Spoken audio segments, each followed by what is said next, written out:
والداهلين اللهم علمنا ما جهلت وذكرنا ما نسيت ففهمناها سليمان وكنا الحكم وعلما وشفنا مع الهدى وسبحنا طير الفائلين يا حي يا قيوم يا رب موسى وهارون ورب إبراهيم ورب محمد صلى الله عليه وسلم اللهم ارزقنا الفهم والعلم والحكمة والعقل والحفظ برحمتك يا أرحم الراحمين اللهم فقهنا في الدين وعلمنا التأويل اللهم صل على سيدنا محمد وعلى آله وصحبه أجمعين أما بعد. Alhamdulillah, bersyukur kita kepada Allah Subhanahu wa taala dengan mengucapkan alhamdulillahirabbil alamin. Salawat dan salam ke atas baginda mengucapkan Allahumma salli ala sayyidina Muhammad wa ala ali sayyidina Muhammad. Moga-moga kita semua pada pagi ini, marilah sama-sama kita doakan semoga dimuliakan oleh Allah Subhanahu wa taala. Amin ya rabbal alamin. Syukur pada Allah taala, ibu-ibu yang dirahmati Allah taala, pada pagi ini kita diberi kesempatan dan keizinan oleh Allah Ta'ala untuk bertemu lagi. Dan secara khususnya pada pagi ini kita akan sambung kembali pengajian kita lepas di dalam kitab Pengingatan Muslimin bagi Asyrati As-Sa'ah, iaitu satu kitab pada membicarakan tentang akhir zaman dan peristiwa-peristiwa hari kiamat. Jadi oleh itu kita akan sambung balik perbahasan yang lepas pada sambungan. Ustaz lupa dekat mana? Ada tanda? Tak tanda.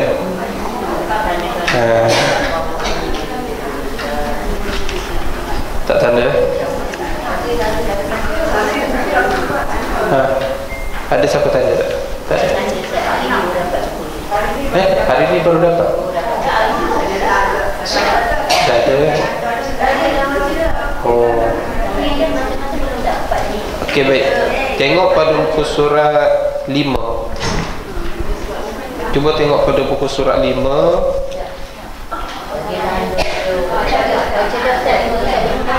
Dekat mana? 6. Baik, tengok pada buku surat 6.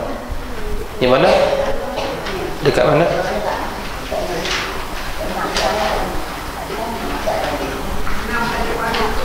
Tajuk baru. Alamatul Kubra. Jadi tengok pada muka surat 6, iaitu pada tajuk yang baru, tajuk yang kedua dalam kitab ini, Alamat Kubra, iaitu tanda kiamat yang besar.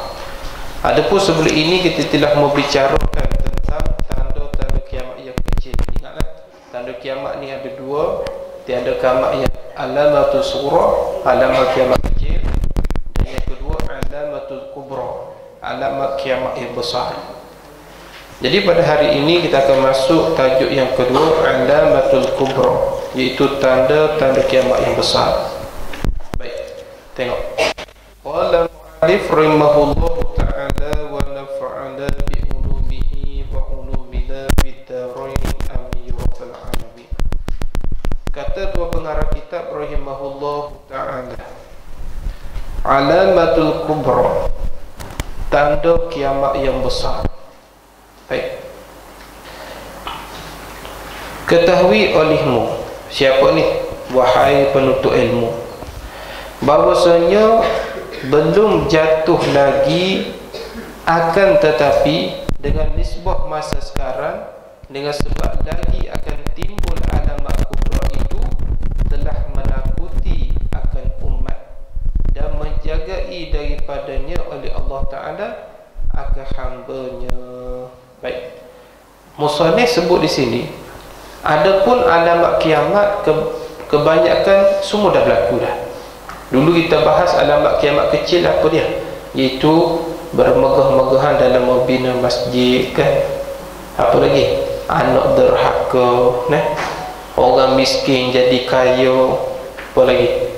Dibina gedung bangunan yang tinggi-tinggi. Apa ni? Isteri tak taat pada suami.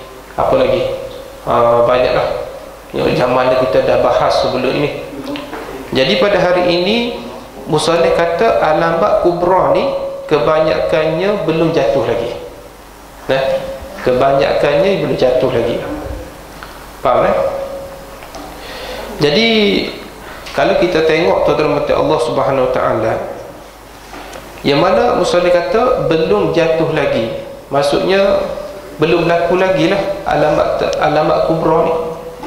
Sebab itulah kata setengah ulama, nak berlaku alamat kubra ni ibarat seperti terputusnya tali tasbih. Nah, okey. Di sini ulama sebut ada 10 alamat kiamat yang besar-besar. Sebenarnya ada banyak lagi, tapi dia ada 10 alamat kiamat yang besar-besar seperti yang disebut oleh Nabi sallallahu alaihi wasallam. Nak kata bila berlaku satu daripada 10 tanda kiamat ni, bila saja berlaku satu, ibarat seperti utasan tasbih tu terpotong. Maksudnya bila satu terburai, agak-agak yang kedua, yang ketiga tu laju kan, nampak?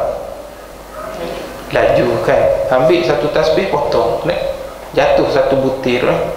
Bila satu butir jatuh, luruh lagi kan, luruh. Maksudnya 10 tanda kiamat bila berlaku salah satu daripada 10, stepnya tu berlaku dengan pantas, berlakunya cepat. Cuma ulama mengatakan alamat kiamat kubra ni, yang besar ni, belum berlaku lagi. Tu lagi, akan tetapi dengan nisbah masa sekarang, masa musannif lah, adalah ia sangat hampir. Sangat hampir. Maksudnya kiamat ni dah dekat. Kiamat ni dekat. Tanda kiamat dekat apa dia? Tanda kiamat dekat lahirnya Nabi Muhammad sallallahu alaihi wasallam. Nabi dipanggil khatamin nubuwah, penutup bagi segala nabi. Selepas Nabi Muhammad tak ada dah nabi lain. Penghujung utusan Allah Nabi Muhammad. Adapun Nabi Isa iaitu akhir zaman bunuh Dajjal tu, Nabi Isa bukan dilahir semula, tapi ditangguh kematiannya, diangkat ke langit. Dan Nabi Isa turun satu hari nanti, bukan menggunakan syariat dia, tapi syariat Nabi Muhammad sallallahu alaihi wasallam. Maksudnya apa, ibu bermata Allah? Nabi Muhammad bila lahir saja Nabi kata, zamanku dengan kiamat ni Nabi buat macam ni, bukan pisium. Ni maksudnya dua jari yang dekat sangat dah nak berlaku kiamat. Sebenarnya dunia ni dah tua dah, kita pun tua juga. Dunia ni dah sampai masanya dah. Sebab itulah kalau kita tengok dalam kitab tentang akhirat, yang mana malaikat Israfil ni tugasnya meniup sengkala. Kata ulama sekarang ini malaikat Israfil sudah ready letak tiupan sengkala itu pada mulut dia. Tunggu masa je bila Allah Ta'ala nak suruh malaikat Israfil itu. Bila malaikat Israfil disuruh, terus dia tiup. Bila sekali dia tu mari halilintar, mari halilintar membukuskan alam ni. Dia mari angin tu, dia mari halilintar tu ikut celah bukit, ikut celah pohon kayu, habis membukuskan alam ini. Ibarat tidak ada bumi yang berpijak pada waktu itu. Ni ibu-ibu rahmati Allah. Jadi maksudnya sangat hampir lah. Kerana apa hampir tu? Kerana oleh sebab banyak timbul dan nyata alamat sughra. Bila banyak dah berlaku alamat kiamat kecil ni, bermakna dekat dah nak berlaku kiamat besar. Hari ni bumi Arab sudah menghijau ke belum? Sudah. Hari ni Arab dia tanam pohon padi. Macam mana boleh tanam pohon padi? Sekarang Arab dah kembali jadi subur. Dulu Arab ni tak ada apa. Kalau tak ada Kaabah di Arab, agak-agak apa nasib bumi Arab? Tak ada apa. Orang pergi ke Arab, pergi ke Mekah pasal ada Kaabah, pergi ke Madinah pasal ada rumah Nabi SAW dan sebagainya. Cuba bayangkan kalau tak ada Kaabah di Madinah, tak ada rumah Rasulullah dan sebagainya, agak-agak apa nasib bumi Arab? Orang tak pergi dah. Dia pada pasir dah, dalam keadaan tanah yang tandus, kering kontang dan sebagainya. Tapi hari ini dah menunjukkan, kata ulama, kalau nak tahu tanda kiamat dah hampir ke belum, tengok adakah tanda kiamat yang kecil ini sudah berlaku atau tidak. Kebanyakan semua dah laku dah. Dan kalau nak tahu di bumi mana yang kita perlu rujuk, nak tahu kiamat tu berlaku tu di mana, adakah di Malaysia, di seluruh dunia kita boleh rujuk. Tapi kata ulama, kalau nak tahu tanda kiamat tu dah berlaku belum, tengok di bumi Arab. Apa yang berlaku bumi Arab hari ni, kalau dah cukup tanda-tanda tu, dia semakin hampir nak berlaku kiamat. Hari ni bumi Arab dah jadi pelik. Satu hari nanti Arab jadi, umat dia jadi rosak. Jadi rosak, back to jahiliah, kembali pada zaman jahiliah semula. Ni hari ni, kalau kita tengok, sebab itulah kesian hari ni Allah Ta'ala terbalikkan. Ya Allah Ta'ala jaga iman, jagalah. Tapi kalau Allah tak balikkan, hari ni kalau tengok isu Palestin dan sebagainya, Arab mendiam saja, tak kata apa. Pasal apa ni? Pasal jaga piuk nasi, pasal jaga ekonomi, pasal jaga hubungan diplomatik. Sanggup. Ada setengah tu jadi rakas sekutu orang kafir, rakas sekutu orang kafir, subahat dengan orang kafir, dan menentang saudara kita Muslim di Palestin. Jadi macam tu akhir zaman ni. Dan dengan sebab lagi akan timbul alamat kiamat kubra, itu telah menakuti dan menjagai daripadanya oleh Allah Ta'ala akan hambanya. Kenapa kita perlu tahu tentang alamat kubra ni, tentang alamat sughra? Kenapa perlu tahu tentang alamat-alamat kiamat? Kerana untuk menakuti kita sebagai umat akhir zaman ni. Sebab dalam hidup ni kita tak boleh berani sangat. Kalau berani sangat, over sangat. Kalau kita takut sangat, aku tak boleh juga. Kita tak boleh berani sangat, tak boleh takut sangat. Kalau takut sangat, tak jadi kerja. Duk takut. Maka cuma kita belajar ni ialah untuk bersiap sedia untuk diri kita, apa yang perlu kita buat duduk akhir zaman ni. Masuk di sini, bila kita tahu mengenai timbulnya alamat kiamat, maka telah menakuti, dalam kitab ni kata telah menakuti di sini dapat kita buat persiapan, kita dapat ready apa yang akan berlaku akhir zaman. Sebab tu Ustaz kata akhir zaman ni kita kena mantapkan iman. Antara senjata kita akhir zaman ialah iman, kekuatan iman. Sebab kita akan berperang dengan keimanan. Hari ini sebenarnya kita umat Islam telah diserang oleh pokok orang kafir. Satu hari nanti orang kafir akan berpakat di atas agama kafir, menentang Islam. Memang di bangsa lain, memang di agama lain, di agama Buddha, Kristian, Hindu, Tiongkok, Shinto, Avestas, apa ni, dia agama lain.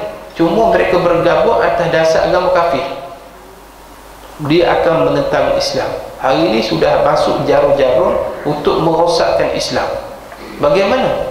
Mereka bawa budaya barat, mereka bawa perkara-perkara yang melarutkan kita. Itu serangan yang pertama mereka buat, nak rosak umat-umat Islam. Dan akhir zaman kita akan berperang dua puak saja, puak kafir dengan puak Islam. Masa inilah puak kafir belah Dajjal, puak Islam belah Imam Mahdi dan Nabi Isa. Ni akhir zaman. Semua bergantung kepada iman kita. Dan menjagai daripadanya oleh Allah Ta'ala akan hambanya. Maka bersyukurlah kita dapat belajar pada pagi ini mengenai tentang kiamat ni. Kerana Allah Ta'ala pilih kita supaya kita dapat mengelak. Sebab tu awal-awal kitab ni kita baca dulu, siapa yang menaruh kitab ni ibarat Dajjal duduk berjauhi. Pasal apa dia? Kita dah tahu dah apa yang akan berlaku akhir zaman.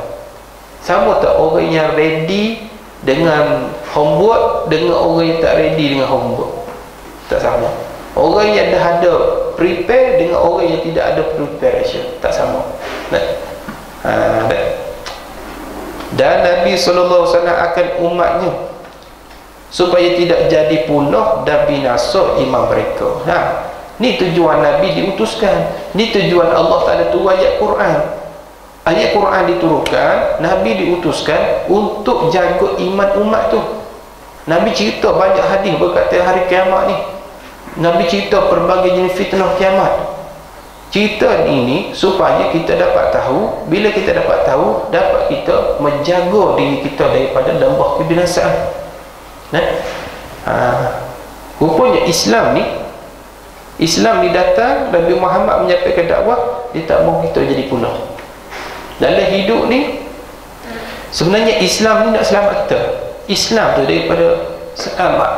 Islam tu maksudnya selamat. Agama selain daripada Islam tak selamat. Sebab tu kita panggil Assalamualaikum, salam sejahtera, salam selamat. Lepas tu kita tak boleh beri salam kepada orang kafir, tak boleh. Dan kalau orang kafir beri salam Assalamualaikum, kita jawab, kita hanya jawab Alaikum. Alaikum, atas kamu, tak ada makna apalah. Kita tak boleh jawab Waalaikumsalam dan selamat juga atas kamu. Bagi agama kafir tak ada selamat, tak akan selamat. Sebab tu bila kita ucap sesuatu ucapan sepenuh perayaan ke apa, selamat dan tahun sekian-sekian, selamat hari sekian, tak ada selamat budaya apa ni, agama lain tak ada, hanya Islam saja selamat. Jadi oleh itu siapa yang mengikuti aturan Islam, dia akan selamat, dia tak akan punah. Kalau kita tak mahu rasa punah, lagi-lagi duduk di akhir zaman, ibu-ibu kita kena faham bahawa Islam tu sebagai pakaian kita, Islam sebagai ikutan kita. Islam ni nak menjaga kita. Kullu kafah, maksudnya semua urusan kehidupan kita mesti kesemuanya kena berpandu kepada Islam. Tak boleh 50-50. Okey, yang sedap kita ambil, yang tak sedap kita buang. Yang tu tak boleh. Itu puak munafik. Munafik ni 50-50. Kalau Islam menguntungkan dia, dia takbir Allah, Allah, Allah, Islam, Islam, Islam. Tapi kalau Islam mengajak dia jihad, Islam mengajak dia bersedekah, Islam mengajak bantu orang susah, daripada awal lagi dia lagi. Maksudnya Islam ni agama yang paling terbaik, paling menjagai umat. Ibu-ibu kena faham kenapa Islam suruh kita macam-macam. Sebab Allah Subhanahu Wa Taala tahu bahawasanya orang kita manusia ni ada sesuatu yang perlu dikontrol. Kita manusia ni tak boleh biar macam tu. Allah Ta'ala nak kontrol akal, Allah nak kontrol nafsu kita, dikontrol oleh agama. Kalau agama tak kontrol akal, maka sampai satu tahap kita telah melampaui batas dalam berfikir. Agama kata kita tak perlu fikirlah pasal tentang zat Tuhan, kita hanya fikir tentang sifat-sifat Allah pun dah cukup lah. Sampai satu tahap dia terlampau dalam berfikir, dia tanya Allah Ta'ala ni datang daripada mana? Allah Ta'ala ni datang daripada mana? Sampai tahap tu, tahap dia berfikir melampaui batas. Islam kata tak perlulah fikir benda tu. Atau boleh tanya, kenapa orang perempuan perlu pakai tudung? Dia kata, kenapa perempuan perlu tudung? Iyalah, kalau kita kata zaman dulu perempuan pakai tudung tak apalah, pasal bumi Arab tu panas. Lepas tu orang Arab ni kuat nafsu, pasal dia banyak makan kambing. Kata orang Arab, dia kata begitu. Kami ni orang Malaysia, lepas tu bumi kami ni hujan, sejuk. Lepas tu Malaysia ni tak makan kambing, takut darah tinggi. Kalau macam tu tak perlu pakai tudung lah. Tengok, dia melampaui batas dalam berfikir tu. Bila akal tak kontrol oleh Islam, akhirnya rosak pemikiran dia. Begitu juga nafsu ni ada tahap dia. Maka kalau tak dikontrol oleh agama, maka rosak.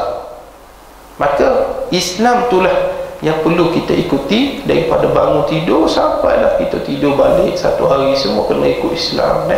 Apa Islam kata boleh, kita buat. Apa Islam kata tak boleh, kita tinggal. Maka kita akan selamat. Ialah ikut Islam ni susah, betul. Ikut Islam ni susah ibu-ibu, lagi-lagi perempuan kan kena banyak, kena jaga. Islam ni ibarat kita naik bukit dah. Kita nak naik bukit, susah tak naik bukit? Lagi-lagi kita dah berumur jaga jogging dah sakit orak, sakit lutut naik bukit tu terpinggau-pinggau, penat, lendah kena pegang tiang apa semua Susah tak? Susah. Tapi penghujung puncak bukit itu syurga. Tapi kenapa dalam hidup ini kita ambil jalan mudah? Jalan mudah tak mau ikut Islam ialah ibarat kita berjalan turun bukit. Memang mudah turun bukit betul. Tak letih, laju, tak penat, tak sakit. Turun bukit, turun bukit. Tapi perasan tak? Di bawah tu ialah lembah kebinasaan. Kita pilih kita nak yang mana. Contoh seperti mana Islam suruh kita kahwin. Kahwin ni susah. Bila kahwin kena ada mas kahwin, kena akad nikah, kena ada saksi, yalah, kena sediakan duit dan sebagainya. Lepas kahwin pula kena jaga suami isteri. Lepas tu bila dah dapat anak seorang, kena jaga anak. Dapat dua, kena jaga pula dua orang. Itu baru isteri seorang. Isteri dua orang kena jaga lagi. Susah tak? Susah kahwin ni. Tapi kenapa kita ambil jalan pintas pergi berzina? Ya, berzina, keluar 200-300 ringgit berzina. Tapi pasal kahwin itu menuju ke syurga, berzina itu menuju ke neraka, walaupun mudah dan cepat. Tapi tengok, Allah Ta'ala kata falmadaha fujurah wa taqwa. Aku beri kamu dalam hidup ni dua pilihan, jalan kejahatan dan jalan kebaikan. Jadi sebab tu kita ni kena pandai pilih. Dan kita kena minta kepada Allah beri kekuatan untuk mengikuti jalan kebaikan. Yalah, takdir Allah ni ada, Allah tak ada takdir Allah buat jahat, ada Allah tak ada buat baik. Tapi Allah beri kita sifat usaha. Kita kena usaha cari jalan baik. Tapi kita dah usaha jalan baik, tiba-tiba jatuh jalan jahat juga. Itu tak boleh buat apa lah. Tapi yang penting usaha. Kita paling risau bila Allah Ta'ala takdir kita melakukan kejahatan. Faham tak? Allah Ta'ala beri kekuatan untuk kita buat jahat. Ini tu paling kita takut. Contoh, nak jadi seorang pencuri, mudah tak jadi pencuri? Payah nak jadi pencuri ni, yang mudah. Kena pakai topeng lah, kena pakai baju hitam, kena waktu tengah malam, pukul 2, 3 pagi, masuk rumah orang senyap-senyap saja. Bila masuk ikut tingkap tu, dapat berjaya masuk dalam rumah, belum capai barang, tuan rumah kata dirawi. Mudah ke jadi? Susah. Tapi Allah mudahkan dia. Bagaimana Allah mudahkan dia? Jadi mudah dia nak mencuri. Ambil je barang tu, dia keluar. Si ada tuan rumah kata, itu tak kunci tu. Jadi mudah. Hanya kita paling takut ibu-ibu. Allah Ta'ala memudahkan kita buat benda jahat. Hanya kita paling takut. Sebab itulah Islamlah jalan terbaik. Islamlah jalan untuk menyelamatkan umat sejak daripada lahir sampailah dia mati. Maka kita kena ajar anak-anak kita tentang apa itu Islam. Maka Islam inilah jalan penyelamat. Dan apa tugas kita sebagai Islam? Tugas kita kuatkan iman kita. Bagaimana nak kuatkan iman kita? Kita mesti beribadah dan beriman kepada Allah Ta'ala, beriman kepada Rasul, beriman pada hari kiamat, beriman segala-gala rupa iman. Maka barulah kita kuat iman. Allah. Sebab itulah Allah Ta'ala waktu ayat Quran, Allah utus Nabi supaya kita tidak jadi punah, kita tidak jadi binasa.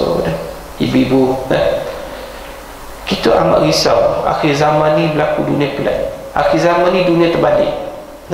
Faham tak dunia terbalik akhir zaman ni? Akhir zaman ni, dulu orang hidup solat kepada jenazah. Sekarang jenazah solat kepada orang hidup. Faham tak masuk dunia terbalik ni? Habis semua terbalik dunia ni. Baik.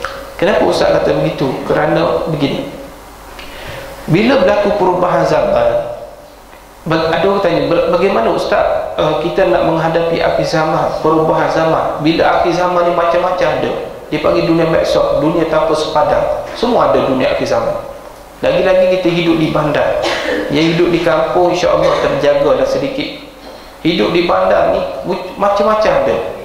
Daripada arak sampai ke perjudian, sampai kepada pusat macam-macam. Maka semua terdah. Maka bagaimana nasib kita, dan yang paling penting nasib anak kita generasi akan datang nanti? Boleh tak mereka mengharungi suasana di luar satu hari nanti. Kita kata hari ni begini, kita dah didik anak-anak kita dengan Islam dalam rumah tangga. Dalam rumah kita dah didik dengan agama, dengan baca Quran, kita dah didik dengan solat berjemaah, okey dah. Tapi yang paling kita takut apa dia?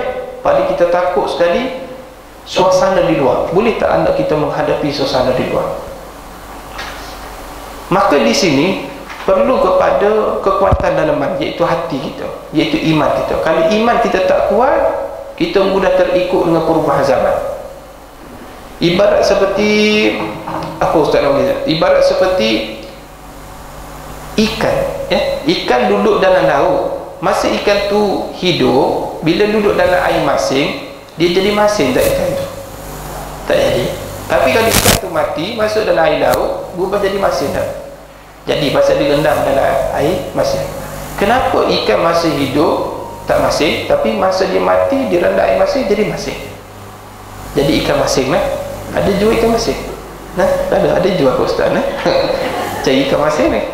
Baik, kerana ikan yang hidup dalam air masin tak masin pasal dia hidup.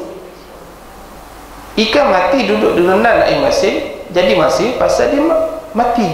Begitulah hati kita. Bila iman kita mati, hati kita mati, duduk di tempat bukan-bukan, kita pun jadi rosak. Tapi apabila hati kita hidup, iman kita hidup, duduklah tempat macam-macam pun, kita tidak terpengaruh dengan suasana tersebut.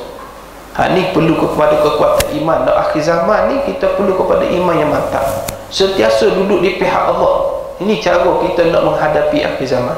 Bukannya akhir zaman ni kita buat rumah besar-besar. Akhir zaman ni rumah, biasa rumah daripada batu kan, dia buat rumah daripada besi. Semua rumah besi, atap besi, tepi besi dah. Nasib baik suami tak besi, nanti jadi Terminator pula dah. Nah, pasal apa dia jadi besi semua? Pasal nak berlindung ni ustaz, takut berlaku kiamat, mari jatuh astronot.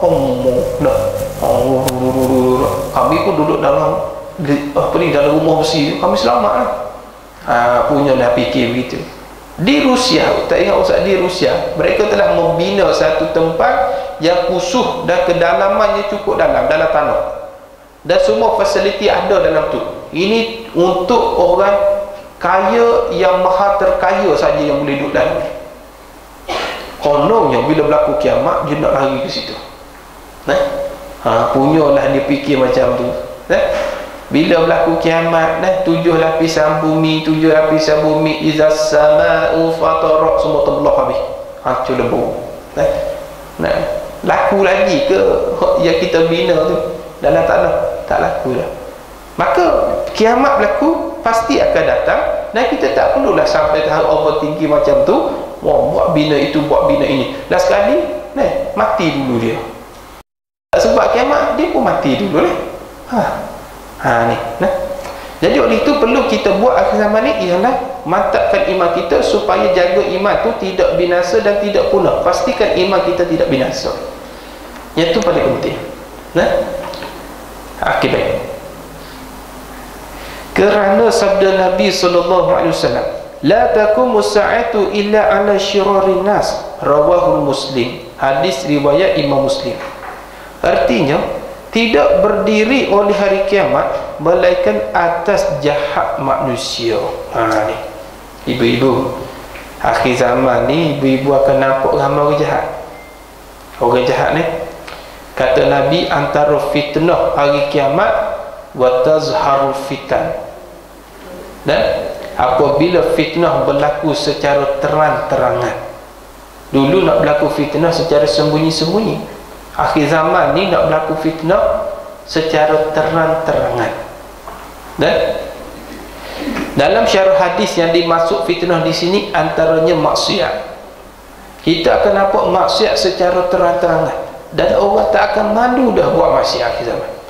Bahkan orang akan rasa bangga dengan maksiat yang dia buat. Ni tanda kiamat besar ni. Wa tazharu fitnah. Ulama hadis kata fitnah di sini ialah maksiat. Maksiat serepah, bersepah maksiat, keluar je rumah maksiat. Macam mana tu ibu-ibu kita nak hadapi anak-anak cucu kita akhir zaman nanti? Keluar je rumah maksiat. maksiat mata, maksiat tangan, tak perlu keluar rumah, duduk dalam rumah je. Apa? Handphone. Nah, dulu nak buat maksiat kena keluar, perlu pada modal yang besar. Tapi hari ni bahaya ni. Faham tak ibu? Ramai yang jadi kecuran sebab ni lah. Orang Indo panggil apa? Selingkuh. Nah, jangan main-main ibu-ibu. Nah, bahaya ni telefon ni tak pandai guna. Telefon ni macam pisau ni. Pisau tu tajam tu. Kalau kita guna pada tempat dia, memudahkan urusan kerja kita. Potong sayur, potong timun, potong bikai, potong apa ni? Kek saprik pula. Macam-macam lah. Tapi kalau kita guna pisau tu bunuh orang, nanya kena tangkap, masuk penjara, duduk badu abik. Last kali duduk penjara sampai mati. Maksudnya apa dia? Akhir zaman ni akan banyak berlaku maksiat. Maksiat tu fitnah. Allah dia paling kita takut apa dia? Apabila Allah Ta'ala tarik sifat malu. Antara bala yang Allah Ta'ala takdirkan, bila Allah tarik sifat malu. Bila Allah tarik sifat malu, maka orang tu tidak malu dah nak buat maksiat. Sebab tu penting sifat malu ni. Bila tidak ada segan silu dia sanggup buat maksiat tempat terbuka, tempat terang-terangan. Tak reti malu lah. Yang ni paling bahaya ibu-ibu. Sebab tu penting ada sifat malu. Sebab tu kalau kita tengok anak-anak akhir zaman ni, lagi-lagi perempuan ibu-ibu, yang lelaki pelik. Sebab tu Ustaz kata dunia terbalik. Hak lelaki pula malu. Hak lelaki bila orang masuk rumah, hak lelaki masuk dalam bilik, ketul-ketul masuk bilik. Hak perempuan tak malu pula. Kalau kita kata perempuan yang malu, memang patutlah. Yang ni hari ni, yang lelaki malu, perempuan tak malu. Allah Rabbina.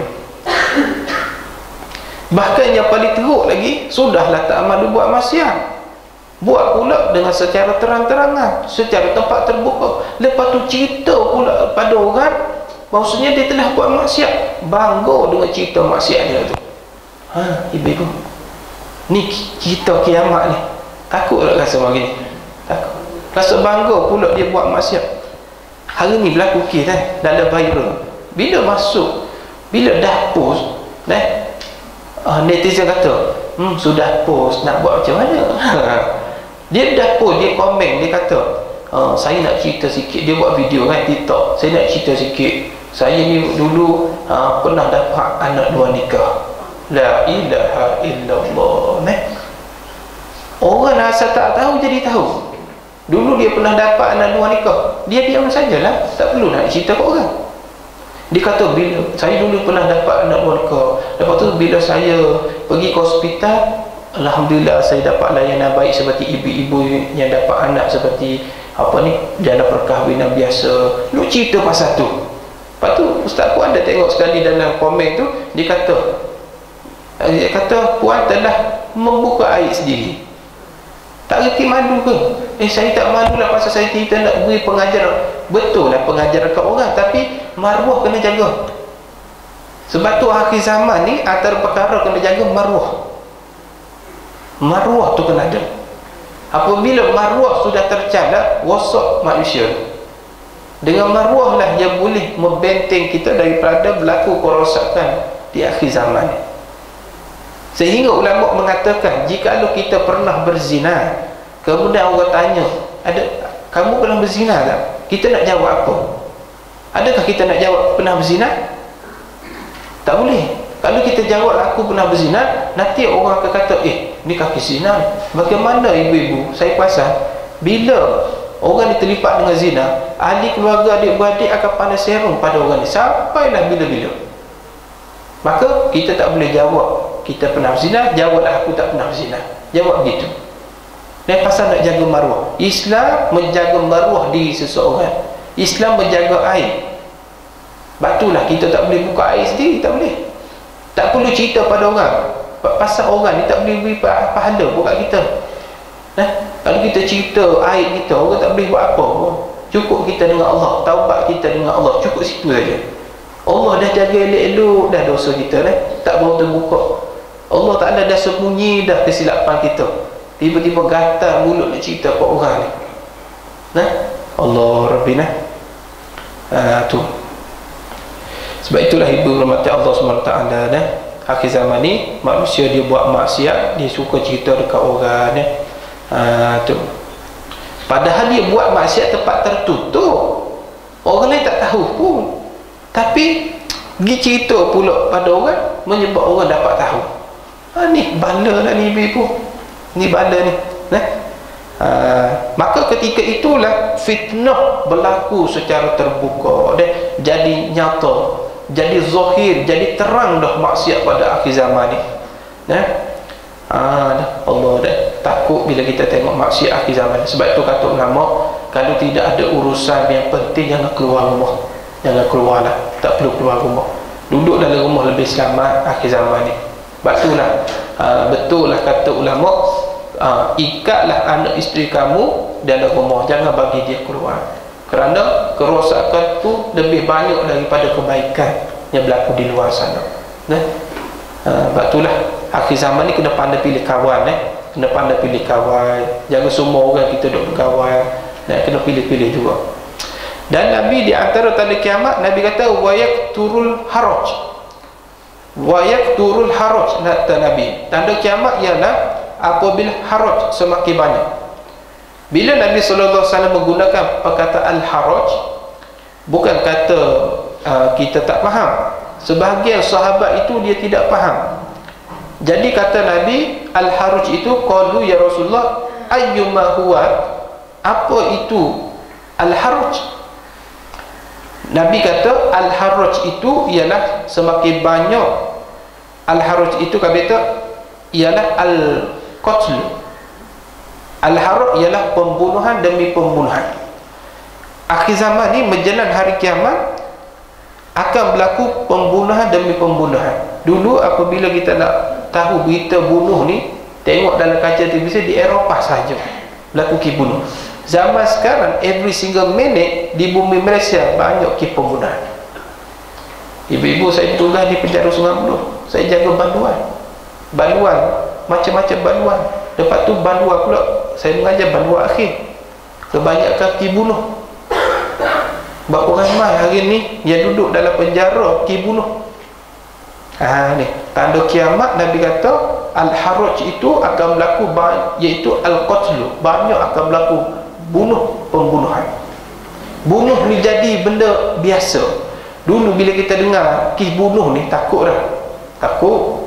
Sampai kita nak lalu rumah orang mati dibunuh pun kita tu rumah mati dibunuh, nanti ada tu kat rumah ni. Kita nak lalu tepi rumah pun takut, betul. Tapi hari ni dah jadi biasa kes bunuh ni. Dulu kes sebelah orang, kes cincang orang, kes bunuh, kes bakar, rasa pelik tak? Macam kes antar tuya dan sebagainya. Orang Mongolia ke apa dia, kena bakar dan sebagainya. Itu bakar tu dia meletup habis hancur tu. Lalu tak mengajar juga dia, bantuan tu pusat mengajar yang kes bunuh. Jadi bunuh ni dia jadi biasa dah akhir zaman. Tak ada cara bunuh. Sebab tu ibu-ibu, kita kena hati-hati bila keluar rumah hari ni. Kes bunuh ni Allah Akbar. Dan yang paling ustaz rasa sedih, rasa takutnya, bila ustaz mengajar di penjara, ustaz jumpa satu orang budak ni, muka sibuk, muka bagus, pakai kacamata, macam budak-budak nerd macam tu lah, macam budak nerd, rambut belah tengah, kolor baju kacing sampai tekuk dah. Senyap. Kamu kes apa? Tak mau jawab ustaz. Kau ni kes bunuh ustaz. Bunuh ibu-ibu. Senyap dia. Bila jangan main-main. Orang pendiam lagi bahaya daripada orang Saya ustaz rasa baik berkawan dengan orang banyak mulut lah daripada orang diam. Betul. Orang diam ni bahaya ibu-ibu. Dia duk pendar satu hari bila dia meletup habis. Sebab tu kita kena rasa takut. Sebab tu kena pandai pilih kawan. Dan jangan akhir zaman, jangan kita ambil peluang nak bergaduh dengan orang. Kalau boleh elok bergaduh, jangan cari masalah dengan orang lain. Kalau orang lain nak bergaduh dengan kita, kita lari awal-awal, kita lari.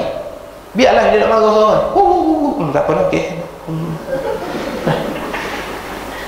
Jangan bergaduh. Bila sekali kita bergaduh, kita melekat satu pergaduhan tu dalam hati. Walaupun kita dah berbaik balik, walaupun dah berbaik, tapi dalam hati tu duk masih panas, duk terbuku, rasa tak selesa, betul. Maka jangan bergaduh. Dia nak cari gaduh, kita tak mau cari gaduh. Dia bercakap tinggi, kita cakap perlahan. Dia sentuh kita, kita bagi siku. Dia sentuh baru kita bagi siku. Selagi kita tak sentuh, kita cuba berinteraksi dengan baik. Jangan ambil jalan bergaduh. Bahaya tuan-tuan, ibu-ibu dan mati Allah. Asal tak bergaduh tak ada masalah. Bila dah bergaduh jadi masalah. Bila masalah pertama, timbul masalah kedua. Bila begitu, tiga. Masalah kecil timbul jadi masalah besar. Jadi akhir zaman ibu-ibu kena jaga diri kita. Maka betul lah kata Nabi, la taqumu sa'atu ila asyirarin nas, tidak berdiri oleh hari kiamat melainkan atas jahatnya manusia. Akhir zaman ni manusia semua akan jadi jahat. Pasal tu punca orang jadi jahat pasal apa, ibu-ibu? Siapa boleh jawab? Agak-agak punca jadi jahat pasal apa? Pasal apa jadi jahat? Pasal tidak ada didikan agama, pasal tidak amal agama tu. Jadi ibu-ibu berlaku di dulu ada satu tempat ni, nak kata jahatnya manusia akhir zaman ni. Ada satu kes ni, pencuri dia masuk rumah. Bila dia masuk rumah satu orang ni, dan suaminya pergi kerja, dan tinggallah seorang perempuan, isteri dia seorang dan anak yang kecil sedang tidur dalam bilik. Bila pencuri ni masuk, dia nak curi barang kemah. Bila masuk dalam bilik, dia curi habis barang kemah, barang-barang lah, dia nak. Lepas tu dia pun masuk dalam bilik perempuan sedang tidur. Maka dia tengok perempuan tu, dia bangkit nafsu, dia pun berzina dengan perempuan tu. Maka perempuan tu perasan yang buat kerja jahat ni orang kampung dia. Maka begitu, bila dia perasan, maka penjenayah ni dia tak mau rahsia ni terbocor. Sebab dah terdedah lah wajah dia, orang dah kenal lah. Dia pun ambil pisau sebelah pula perempuan tu. Kemudian dia lagi. Ditakdir oleh Allah Ta'ala, perempuan ni hidup lagi. Dia gagahkan diri dia dengan keadaan darah yang keluar habis. Dia dukun nak dia kuatkan diri. Dia dapatkan orang kampung. Bila dapat orang kampung, dia pun cerita satu-satu siapa buat kerja ni. Lepas tu dia hidup tak lama, dibawa hospital, dia meninggal. Ni nak katanya dunia hari ni dunia jahat. Ibu-ibu nanti kita duduk tidur tu, tiba-tiba orang masuk dalam rumah. Sebab itulah kita belajar dulu, malam ni ialah banyak kejahatan boleh berlaku malam. Sebab tu jangan keluar malam. Sebab itu maghrib ke isyak waktu pendek. Maghrib ke isyak waktu pendek, pasal kejahatan banyak berlaku waktu malam. Sebab tu Allah pendekkan maghrib ke isyak tu. Kalau Allah panjangkan maghrib ke isyak, jadi kejahatan boleh terbuka. Betullah ibu-ibu, akhir zaman ni ibu-ibu akan nampak kisah yang macam-macam. Pasal betul kata Nabi, tidak akan berlaku kiamat atas syirar dan nas, atas jahatnya manusia. Puncanya utama kerana tidak ada agama dalam diri, tidak rasa agama dalam diri dia. Ini punca jadi ya. Sebab itu ibu dan mata Allah, kita kena didik anak-anak kita sejak daripada awal, supaya anak kita ni memahami tentang Islam. Bila faham tentang Islam, dia elok daripada perkara kejahatan, bergantung kepada iman kita dan akhlak kita. Sebab itulah kita kena jaga perkara-perkara ini dah. Takut ibu-ibu mati Allah, ramai orang jahat. Bila ustaz kerja kan, ustaz masuk kerja, bila jumpa banduan macam-macam ni, bila tanya kes macam-macam, kes ganas-ganas tu ibu-ibu, yang baru-baru ni kes apa, yang pergi belah perut makwa dia, kerana makwa dia dah yang nak menikah tu kan, benih dia juga. Lepas tu dia pergi masuk dalam hutan, dia belah, lepas tu dibakar pula perempuan tu. Allah, ibu-ibu mata Allah dah. Takut kita boleh dengar. Memanglah akan berlaku jahatnya manusia dah. Pasal apa jadi jahat? pasal akhir zaman ni ulama dah berkurangan dah. Ulama berkurangan, ilmu agama semakin tidak dihargai, maka ulama pun tidak dihormati, maka timbullah generasi yang semakin jahat. Jahat dah tapi semakin jahat. Tapi kalau kita nak tengok, kejahatan hari ini yang paling dahsyat ialah kejahatan yang tersembunyi. Kalau kejahatan tu secara jelas kita boleh elok, kita boleh lari, betul. Tapi kejahatan itu tersembunyi yang paling jahat apa dia? Itu kejahatan manusia dan jin. Benda ni kita tak nampak. Ni sebab itulah kita minta berlindung selalu. Ulama kata nak tidur tu, nak keluar rumah ke tiap-tiap hari, baca Al-Fatihah, baca 3 qul, baca ayat kursi, baca Amanah Rasul, baca pakai ayat surah Baqarah ayat 1 sampai 5. Lepas tu minta berlindung dengan Allah Ta'ala.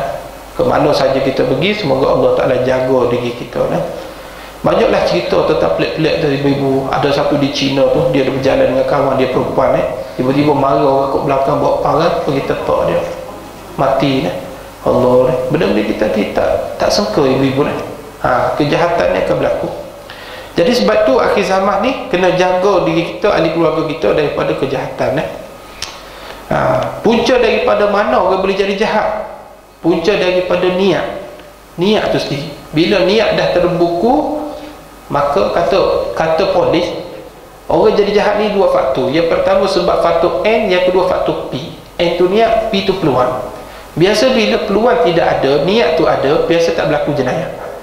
Kalau niat ada, peluang ada, niat tidak ada, tak berlaku juga jenayah. Di antara niat dengan peluang, yang mana lagi dahsyat? Niat lagi dahsyat daripada peluang. Pasal apa dia? Bila dah ada niat terbuku, walaupun peluang tidak ada, maka peluang boleh ditunggu dan peluang boleh diciptakan. Sebab itulah kita minta diri kita daripada orang jahat, dan minta juga berlindung kita jadi orang jahat. Faham tak? Kita rasa orang lain jahat, sebenarnya kita pun jahat juga. Minta berlindung juga. Allah, ni tanda akhir zaman ramai orang jahat ni. Jahat daripada sudut penipuan, jahat daripada sudut macam-macam lah.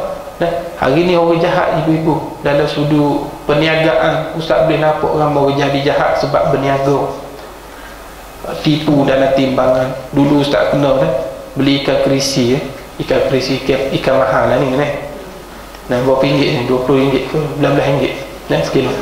Ikan kerisi ni Ustaz beli ikan kerisi, ke atas tu dia susu hidup saja. Ustaz pilih sendiri tu, tak pilih sendiri tu, letak dalam plastik. Boleh tak tahulah masa mana dia pergi tukar tu dia punya plastik ikan tu. Tu Ustaz pun tak perasan. Balik rumah isi kata, bang, ikan busuk buruk lah ni bang. Bukan ikan segar ke tadi? Ustaz pun ambil balik. Ustaz pun tengok balik. Ustaz tengok-tengok dalam penuh perasan video-video sebenarnya dia tukar. Masa dia nak ambil cucur tu, dia tarik. Ustaz pun pergi, Ustaz lempar lepas tu. Ustaz lempar. Kau jangan buat main dengan aku. Main balik duit, main balik. Nak bagi ke tak nak? Malah cakap banyak, bagi duit. Dia kata okey. Main tipu dunia jahat hari ni dalam perniagaan. Dan kita tak redha, kita tak boleh redha kejahatan orang. Kita jangan biarkan. Dalam dunia perniagaan, dalam dunia loan hari ni, ibu-ibu buat loan tu, Allah, interest riba tu, dia tipu kita. Batulah orang riba ni akhirat esok di pada mahsyar dia akan dibangkit dalam keadaan kepala di bawah, kaki di atas, terbalik. Pasal apa dia? Masa orang dia buat kira-kira riba tu, dia kira terbalik. Orang 2 tambah 2 4, tapi 2 tambah 2 dia pergi 200.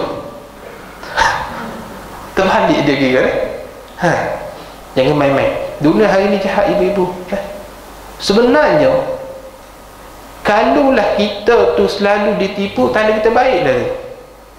Orang yang ditipu orang yang baik selalu ditipu. Mangsa keadaan akhir zaman, orang baik.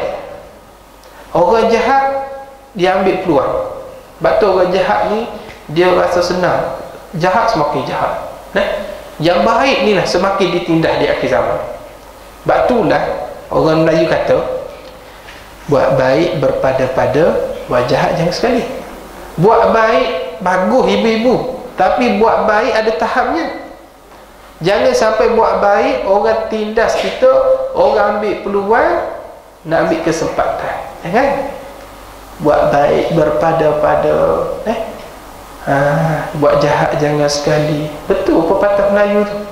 Lagu Sudirman, tak ingat lagu Sudirman kita berpijak di bumi orang, dia kata kena berpijak di bumi orang, manis jangan terus ditelan, pahit jangan terus dibuang, kata Sudirman.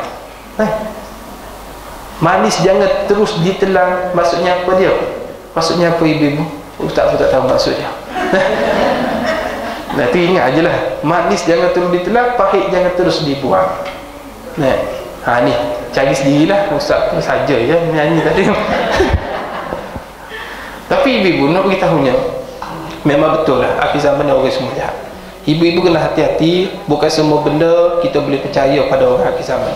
Satu, jangan terlalu percaya pada orang akhir zaman ni. Jangan terlalu percaya, sebab ramai sangat orang jahat. Scammer lah, ramai scammer. Ibu-ibu letak tahu percaya. Ustaz biasa kena kepada pomel kereta, Ustaz lalu pergi pomel kereta, Ustaz letak taruh kepercayaan tu 100% pada pomel tu. Banyak Ustaz kena. Last kali dia lipat Ustaz, dia tipu Ustaz, macam-macam dia tipu. Benda tak rosak dia kata rosak. Pasal kita mudah bagi duit. Kita mudah. Lepas kita pergi tu kan, dia buat terbaik lah. Lepas tu kita bayar dengan kadar upah yang dia minta. Nampak macam mudah dia ni. Last kali bulan depan Ustaz pun pergi survey, dia kata, oh bang kena tukar ni bang, oh ni bang kena tukar. Pasal apa kita mudah? Kita percaya orang. Jangan percaya, jangan gadaikan sehingga kita membebankan diri sendiri. Akhir zaman ni tak boleh percaya orang 100% ibu-ibu. Kena hati-hati. Tak kira lah siapa-siapa adik-beradik pun, bukan kata letak kepercayaan tu 100%. Hatta pakwa sendiri pun, pokoklah ibu-ibu yang janda-janda ada pakwa ni. Jangan. Akhir zaman ramai orang ambil kesempatan. Satu, jangan terlalu percaya orang. Yang kedua, jangan bagi orang ambil kesempatan pada diri kita. Jangan. Buat baik berpada-pada, ada tahapnya buat baik. Bukan semua benda kita boleh buat baik. Ada benda kita boleh buat baik, ada benda kita tak boleh buat baik dengan orang. Kena tengok juga orang siapa tu yang kita berinteraksi. Macam kita adik-beradik lah. Kita mudah bagi duit, pinjam duit pinjam dan kali esok bulan depan pinjam lagi Siapa satu tahap orang tu, duit ni kena simpan untuk dia pinjam je. Aku tahu dah, kalau dia pinjam ni, bulan depan pinjam lagi. Lepas tu kan dia bayar balik pun, nanti 2 bulan lagi ni pinjam lagi. Sampai dia spare dah. Ni untuk dia lah ni. Memang untuk dia. Ada dua boleh. Jangan begitu ibu-ibu Akhir zaman ni, la takun sa'atu ala syirarin nas, akan berlaku keamat jahatnya manusia. Ibu-ibu berkawan dengan orang baik-baik di masjid ni. Ibu-ibu kawan, ibu-ibu tak nampak orang jahat. Yang nampak jahatnya pasal apa? Jahat mengumpat sajalah tudung dia tu ada corak kuda tu je lah jahat-jahat cakap je lah Saya ni ibu-ibu bertugas jaga banduan ni, macam orang jahat saya jumpa. Baru kita nampak dunia ni ada bahayanya. Bukan kita kata dunia semuanya indah, tapi kena hati-hati ibu-ibu ibu bukan bersyukur kepada orang baik kena berkawan orang macam ni datang kuliah duha, datang mengingati Allah jangan berkawan dengan orang yang ajak pergi buat macam-macam jadi oleh itu Nabi kata la takum sa'atu ila asyirun nas, tidak berdiri oleh hari kiamat melainkan atas jahatnya manusia takut tak bila dengar begini, takut ibu-ibu adapun bermula alamat kubra itu, maka iaitu 10 seperti barang pada hadis Muslim daripada Huzaifah bin Asid Al-Fifari telah berkata. Ni ada 10 tanda kiamat Nabi kata ni. Ingat-ingat 10 tanda kiamat. Ittana'an Nabi sallallahu alaihi wasallam alaina wa nahnu natadzakaru faqala ma tadzakaruna faqalu nadhkuru as-sa'ata qala innaha lan taquma hatta tarawna qablaha ashra ayatin fadhakara al-dukhana wad-dajjali wad-dabbata wa tulu'u syamsi min maghribiha wa nuzula Isa ibn Maryam sallallahu alaihi wasallam wa ya'ju wa ma'ju wa thalathata khushufatin khasfun bil masyriqi wa khasfun bil ma'rib wa khasfun bi jaziratil arabi wal akhiru dhalika nar takhruju minal yaman taturudun nasa ila mahsyarihim. Artinya, kata Nabi, telah tertengok oleh Nabi sallallahu alaihi wasallam atas kami padahal bermula kami sedang bermuzakarah, yakni sedang bercakap tentang kiamat. Satu hari pernah berlaku, ada beberapa sahabat sedang dalam satu kumpulan sedang bercakap-cakap mengenai hari kiamat. Bila nak berlaku kiamat, apa tanda kiamat, sambil duk cakap. Maka Nabi pun kata kepada sahabat yang duk berbicara tentang hari kiamat ni. Maka sabda Nabi sallallahu alaihi wasallam, apa kamu duduk bercakap? Nabi kata, dia mau dak kecek gapo. Nabi dah. What you say? Kamu duk cakap apa ni? Maka berkata mereka sahabat, sedang kami menyebut akan hari kiamat. Kami duk cakap pasal hari kiamat, ya Rasulullah. Bila nak berlaku ni? Bersabdanya Nabi sallallahu alaihi wasallam, sesungguhnya tidak berdiri ia hari kiamat sekali-kali hingga kamu nampak dahulu daripadanya 10 tanda-tanda. Kiamat tak akan berlaku, kata Nabi, kecuali bila dah berlaku 10 tanda ni, barulah berlaku kiamat. Ibu-ibu, kiamat ni apa dia? Kiamat ni berlaku hancur dunia ni, alam ni semua hancur, tu kiamat ni. Tapi sebelum berlaku kehancuran, dia mari dulu 10 rehearsal, 10 tanda. Dajjal, Ya'juj Ma'juj, Ad-Dukhan, Nabi Isa, Imam Mahdi. Itu tanda kiamat, bukan kiamat. Kiamat ni belah langit, belah bumi. Faham kan? Maka Nabi kata, bila mari 10 tanda ni, baru berlaku kiamat. Maka telah menyebut ia Nabi yang pertama, iaitu asap. Cuma yang ibu-ibu, tanda kiamat ni yang 10 ni, dia bukannya ikut susunan seperti dalam hadis Nabi kata.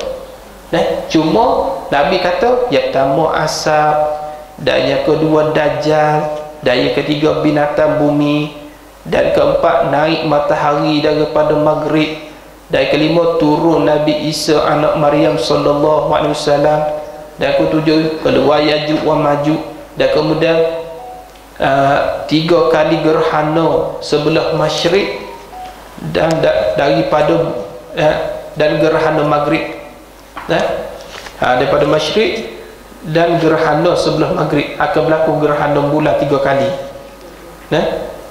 3 kali.